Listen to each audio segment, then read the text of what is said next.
We all know someone obnoxious, dumb, but regardless, still arrogant, and they think they're very funny, but when you dig deeper, and we all know this, they are straight sociopathic. So here he is talking about the police shooting in Philadelphia and the ensuing riots.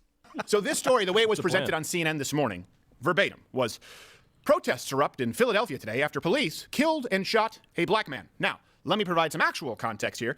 Yes, protests did erupt. They did. But it's almost like you need more. Tell us more. Yeah, I'll tell you more. He leaves everything out that you would need to know about this case. Almost as a tell me more, like did he have a And knife? he always thinks he's funny. He is the least funny person in the world. He is the dumbest person in the world. He is propped up by his billionaire sugar daddies because they know he's effective at communicating to people like him. Very bigoted, very dumb, not searching for any more information other than what their bias allows them to. Tell me more. Did he put up a fight? And how crazy would it be if a black guy in the wrong area of Philly was like, tell me more, I almost stabbed your cop ass. What are you talking about? No, you just... I just into musicals and I hate cops. And he does the black voice all the time. It's a crossover. It's kind of my call in court. You know that's actually going to be a hit on Broadway. Yeah, exactly. This is going to be a hit on Broadway. Right now, it's going to be Hamilton. Now, the black man in question was Walter Wallace Jr., and police were responding to a call about a man with a knife, and he charged at the police officers with a knife. For those who have not seen the clip, I warn you it may be disturbing, but here is what actually transpired.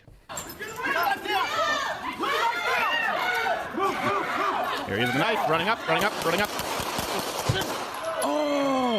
As you can see, without knowing anything else, he charges out at the cops. Yes, he is holding some type of weapon, and the cops are around 10 feet away from him, and they shoot 14 times.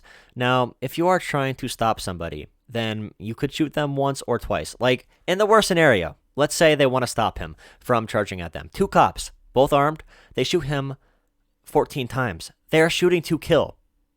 I always talk about, like, cops do need more training on how to shoot to injure instead of shooting to kill. But this is so, forward in their approach. Are they really that badly trained? Or does race have something to do with it that they are so, adept at shooting so many times at these black men, like Jacob Blake, who was walking towards his car, shot 7 times in the back? Either these officers don't know what they're doing with escalation, they don't know how powerful their guns are, or they are operating with extreme racial prejudice. It might be a combination of those 3 things. Now, what they're not going to talk about is how Walter Wallace Jr.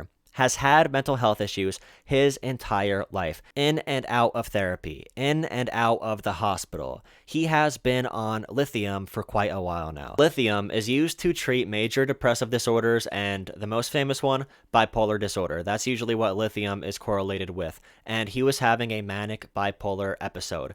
The cops were called, well, not cops, but emergency services were called 3 times that day. They refused to send medical professionals or social workers. Adults with severe mental illness account for 1 in every 4 fatal police shootings. Cops should not be responding to these issues as the first responders unless if these cops have a social worker background or a behavioral science background or a background that can talk that can speak to any mental illness. You have to approach these situations very precisely. When someone is suffering through a manic episode of being something like bipolar, you cannot go and escalate the situation, or you create moments like this where they get panicked and they charge at you. They are not thinking clearly. You need people who know what the hell they're doing to be managing these situations. But of course, conservative media never talks about this shit because they want to cause more angst and more racial division. They want to cause more anger. They want to play on your fear and your, anger and your bigotry. They would rather play on that than look for any solutions. And I'm not saying the corporate media like CNN is any better, but at least they pretend to care a little bit. Like Crowder's being sociopathic and he's laughing at the grave of this guy, at the tombstone of this guy, laughing at a video of him being shot 14 times by 2 police officers who they're all in a shitty system.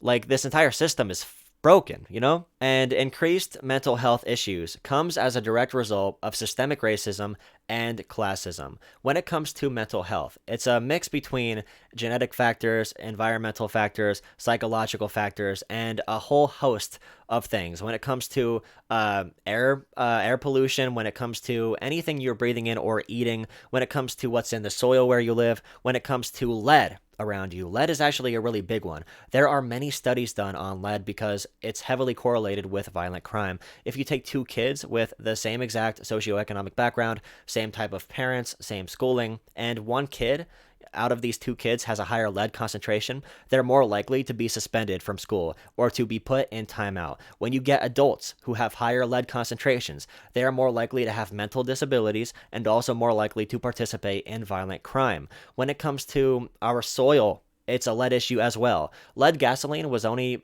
phased out in 1996. That's insane. Pollution came straight out of the car tailpipes. And in soil, in black neighborhoods, you can still find heavy concentrations of lead to this day. And we know the most famous example of a black community with lead is Flint, Michigan. They have such exuberant amounts of lead, it's insane. But when it comes to every historically black community and many poor communities in general, these communities in the water, there's a lot higher lead concentration than there should be, and there is no remedy coming anytime soon. Now couple that with bad education, with a bad home life, with a bad economy, with a lack of mental health services, couple that with the stress of being black in America, and you have a mixing pot for disaster in a place where it should be a mixing pot for every race, as they pretended it was for a long time now in this country. But look at my video versus Crowder. We have many solutions here. So cops should not be the first responders when it comes to mental health issues, a mental health crisis. If cops are in a situation where there's a guy with a knife or anything other than a firearm 10 feet away, they should not be shooting him 14 times. Cops need to know not to shoot to kill. They should have some other technology at this point. They use rubber bullets on protesters. Why are they not used in this situation? Why is there no tool? I saw that one gun that that binds up people who are chasing cops. It's like a gun that shoots out like a tether that makes people's hands tied at their sides. Why aren't they using some type of technology like that? And we have another solution as well. Mental health issues, if you want to solve those, make sure there's not lead in the drinking water. Make sure schools are funded. Make sure the economy is decent. Dump money into these areas. Help alleviate poverty in general. Because once you have poverty, poverty leads to a domino effect of bad circumstances, which leads to more crime rates or a higher crime rate and more bad things in general. We need to, those are 3 fixes right there in this video. Crowder's just going to laugh about all the black people dying as we keep watching this. Oh shit. Oh my God! Oh my God! Bro, they just killed them in front of me. Yo! Now, if you watch that video, You can see the mother screaming in desperation because she asked all day for mental health help for him. But the cops came, they escalated the situation, they made it 20 times worse, and they shot him 14 times when they didn't need to. So, I mean, if you wonder why people are rioting, if you wonder why people why people are so mad about this, maybe think a little bit about America's history. And if you want to have a conversation about that, then message me. We could have a debate on stream, and I will show you why this is also important and why it all leads to one conclusion. We need to fix things. We can't keep on just yelling about things and expecting them to get better. More policing won't fix this. Yelling at the radical left isn't going to fix this. Nothing is going to fix this other than radical systemic change from the bottom up. Nothing. and your first instinct is burn down an O'Reilly's Auto Parts, the problem is you. Let's be really clear. That guy was clearly charging cops with a knife. And people are saying the cops didn't do anything to de-escalate. Well, what do you do when a guy is charging you with a knife? And here's something else that I think people need to take into context. We all have, I was talking with the audio way before the show, we all have relatives who maybe have acted out for, let's say a relative who maybe was an alcoholic or a domestic abuser. We had someone who we sort of had witnessed swatting around their child, a distant relative. And we're like, oh my gosh, we don't know what this person is capable of, so we didn't trust them around anybody, right? Because once someone crosses that line, well, what do you think is a prohibition for any action for Walter Wallace Jr. if he's willing to charge police officers with a knife?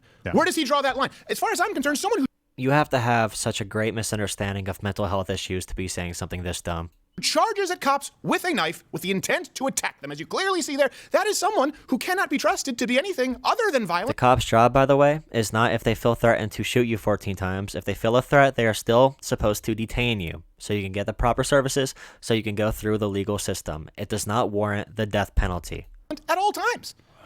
Yeah, and they gave him more time than I would have, right? Oh my gosh. Me or you on the street and somebody's coming at us with a knife and They aren't people on the street. They are operatives of the state. We have a firearm. They were backing up, creating space, which is what they're supposed to do. They said they didn't do anything to de-escalate. Yes, they did. They gave him time to make a better decision, which he refused to make. Right. And He was suffering through a manic depressive episode. He is bipolar, you dumbasses. created space between them. They gave him verbal commands to drop the knife. If he dropped the knife and kept walking, probably wouldn't have gotten shot. Well, the people right? saying de-escalating are the same people who say shoot them in the leg, right? Right. By that I mean potentially your future president. I mean, this is a situation where it's in broad daylight. They can see what's going on. And this gentleman didn't just, he wasn't just standing there and he's being arrested and maybe he reached for his pocket or looked like he was reaching for his pocket. Right. He moved around a vehicle towards them with a knife while they're shooting at him, while other people are shouting at him to stop, and they're backing away and taking this action. I mean, there's just no question that I think that anyone who criticizes this is really saying, oh, well, he was just going to threaten with it, or he was just going to use the tip, just a flashlight. I don't hear anyone saying that at all. Like, literally no one is saying that. This is such a huge straw man with a bunch of a-holes in the same room, just, bouncing ideas off each other, I guess. Bouncing, they think they're so smart because they only talk to people who agree with them. Or he was just going to use the tip, just a flashlight. Just the tip to see if it kills. So, it is He thinks every black person is enormously stupid. He has said that black people are genetically inferior on multiple occasions. This guy saying that anybody of any race, of any ethnic group, of any person in general, this guy making fun of anyone is so hilarious. And the fact that he's making fun of death in such a funny manner, and he's not even funny. That's probably the worst crime here, is that he's not even a funny person. He literally has a billionaire daddy who pays for everything for him. He was about to debate Sam Cedar, and he ran away from the debate because his handler said, don't do that, you're going to look like a fool against somebody who actually knows their shit. Yeah, he wasn't reaching into his pocket. The knife had already. He wasn't like doublemint. That's not what happened. I want to be really clear about this. If they're going to protest and riot over this, listen. Then there's no scenario in which you believe. It's true. You believe in completely defunding the police. If you don't believe that police have the right to defend themselves, and of course, people in the community, by the way, people of color, women of color, we didn't care about that with Jacob Blake, right? It doesn't matter if he committed sexual assault because at this point, this is the victim du jour, which isn't even just people of color. It's people who happen to get shot by cops. Having a open domestic assault case that you were not put in prison on, and if you think oh my god, the likelihood that a black person is not going to get sent to prison for a domestic assault case if it was very apparent that they did something terribly wrong. But when it comes to the police interaction with the person, all they knew about Jacob Blake was he's a black guy walking towards a car with children in it, wearing a wife beater, and they shot him 7 times in the back. They were not threatened in any situation in that instance. Here, they knew more background. They knew this guy was having a manic episode, but they still carried through with their negligence, regardless of whether or not they sexually abuse other people of color. And in this scenario, if you don't think that a cop has the right to defend themselves when they're being charged with a knife, okay, you believe in totally defunding the police. That is your stance. And I tell you what, though, if they continue rioting and looting and it makes its way out to Lancaster... Even people who say abolish the police still want there to be police. They just don't want this current system of policing. They want to build it up from the bottom at a community level. Start with the Amish again. Yeah. Bye-bye, Pennsylvania. We're already seeing the polls coming in. Yep. You have a guy who said he's going to ban all, not just fracking, all fossil fuels, and now they're going to start rioting and protesting. The only reason Black Lives Matter went away was because the DNC has had a talk with them and said this is showing up. Remember Don Lemon? It's showing up in the polls. What polls? We haven't seen those polls. You say all the polls are right. Yeah, absolutely. But all those protests are totally organic. Yes, totally they're peaceful, completely organic. Mostly peaceful, no fires behind me protests. By the way, do we know why they were called out there? Is that out yet? I believe they were called because of a man wielding a knife. Okay, so but I don't, at the time of this broadcast, I don't know for certain. We do know that he had a knife. Yeah, just react to news, literally right when it happens. This is posted on October 27, so right when it happened. Just say all this bullshit. Yeah, this is the good media. This is the media that takes their time to make sure they know what they're talking about. Yeah, sure. You can see in that video. Right, so here's the trade-off, right? If this is outside of the bounds for you, a cop being able to defend their own life to make sure they go home to their wife and kids that night or their husband, then they're just not going to come when you call them with a man with a knife on the street. They'll be like, well, hey, guys, sorry, we can't come for that because if we have to defend ourselves, you're going to try and kill us. Yeah, well, so, no, they want to call a social worker. Do you see how they reduce everything down to such a simple level? Life is complicated. Issues are hard to solve. We have to do the hard work to solve them. You cannot think like this and be successful in any realm. And these are the people that they'll tell you, oh, work hard to be successful in America. How about you work hard at actually solving our problems for once, not only your own self-advancement? Because obviously you can tell that if things go wrong in society because you care so much about the crime going on, you care so much about the protesting, the rioting, whatever you want to call it, you care so much about these externalities of societal discomfort, you know it'll affect you. It's in your own interest. If you're a cop, if you are a person who says Blue Lives Matter, it's in your own interest to fix these issues. If you actually care about the crime rate, if you actually care about law enforcement being safer, then you want to fix these issues more than I want to fix these issues.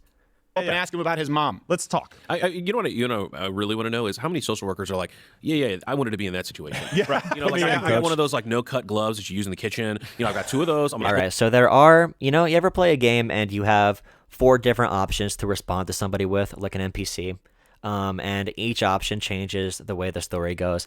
If you start a game from the ending, you have no idea. You have to actually look at what the decisions were to lead up to that moment. That moment is not an exclusive moment in a bubble, in a little vacuum that you get to just judge without any external factors. That moment they got to that moment through a total mismanagement of this mental health crisis. A social worker chooses a completely different dialogue tree in this instance, a completely different outcome to the situation. I'm not saying cops shouldn't be there and be present, but why don't we train cops to know to do the duty of the social worker, or have social workers with cops? Like, this is not something that's exclusive from one another. Pull those out of my knapsack, and then make sure I also cover face shield because COVID, right? Did we forget about that? Yeah. And we're not animals. Peaceably talk to this guy. Make him see that about his mother. Did your mother also attempt to stab police officers with a knife? Oh, interesting. Oh, that's one for you, Wallace. Runs in the family, I guess. And people just don't realize how bad this can go. I don't think I told you. Attempt to stab police officers with a knife? Oh, interesting. Oh, that's one for you, Wallace. Runs in the family.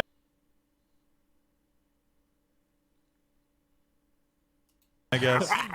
And people just don't realize how bad this can go. I don't think I told you guys the story, but one time I was representing a federal judge asked me to represent an inmate in a pro bono civil case, and I did, and he had to come from jail for his deposition. Marshals brought him out and set him down. He's still in chains the entire time.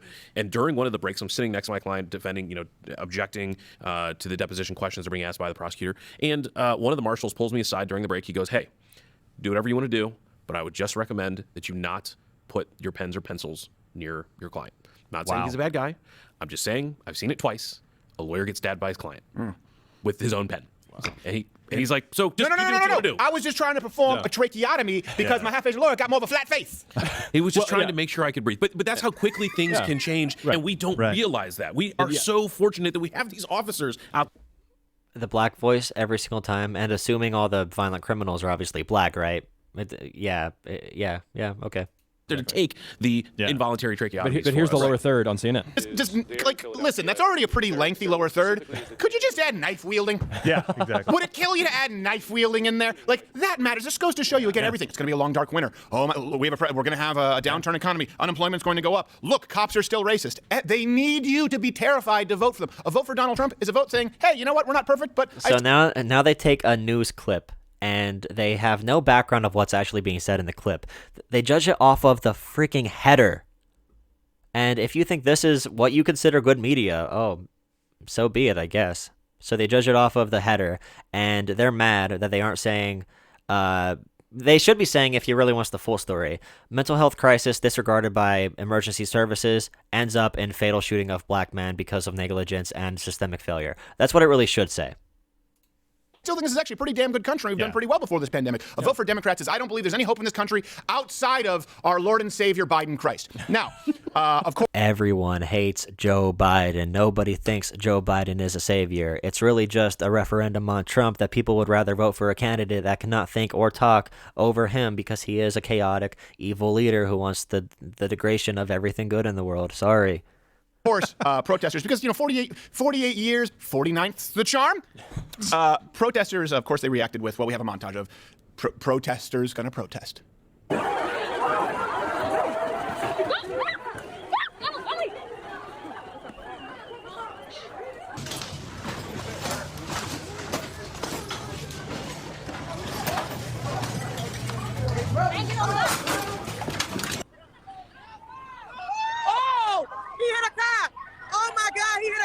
They ran that lady right over. You know what we never talk? These people cheer when protesters get ran over by random people on the highway. Like, hundreds of protesters get ran over. I don't cheer for either, but I'm just saying what these guys do and their hypocrisy. About in this country, too, those protesters, this is the voice of the unheard. That guy was definitely grabbing more than he needed. Why don't we talk about greed from people who also create nothing? We talk about greed with people who are wealthy. Sure, is that guy not a greedy prick? Just, I'm gonna grab all these, but those are size 9 and you're a 13. I don't give a shit. What do you think? These people, they're just hoarding. hoarding, going in there and stealing from another business owner. That is complete and total unfettered greed. Why do we only use that attack against wealthy people? Of course, it's a valid criticism. Yeah. These are greedy people who are taking advantage. We want to get mad at people. Yes, black people who live in the ghetto are taking advantage of this society. They are the ones that are stealing wealth from one side. They are the ones that are manipulating us, just like the welfare queens that are buying too many potato chips for their 20 kids, just like the black people who are just asking for affirmative action for no reason, just because their feelings are hurt. That's really what all the problems are. They're too sensitive, too soft. Poor people are the ones that are greedy. They don't create wealth like Jeff Bezos does. People for price gouging in a natural disaster? How about just actual theft, taking things that you don't need? I don't understand how robbing a store is now the way to end depression when the store is likely black-owned, black-employed people working at the store in your own community. Like, when did this become the thing? They were crying about Walmart. Walmart was the big story. They were looting Walmart. Local businesses, I don't think many people who actually give a shit will loot a local business. They will loot Walmart. They will loot Target. They will loot AutoZone. They will loot a big corporation that is responsible for stealing more wealth from these communities than ever would happen from the reverse. I mean, Jesus. Those 5 pairs of Nikes are going to make things okay. Right? And the other person in there, she said, they ain't got no socks. It won't make it okay, but it'll make it better. I don't feel like ending this video. Please subscribe. You know what's up.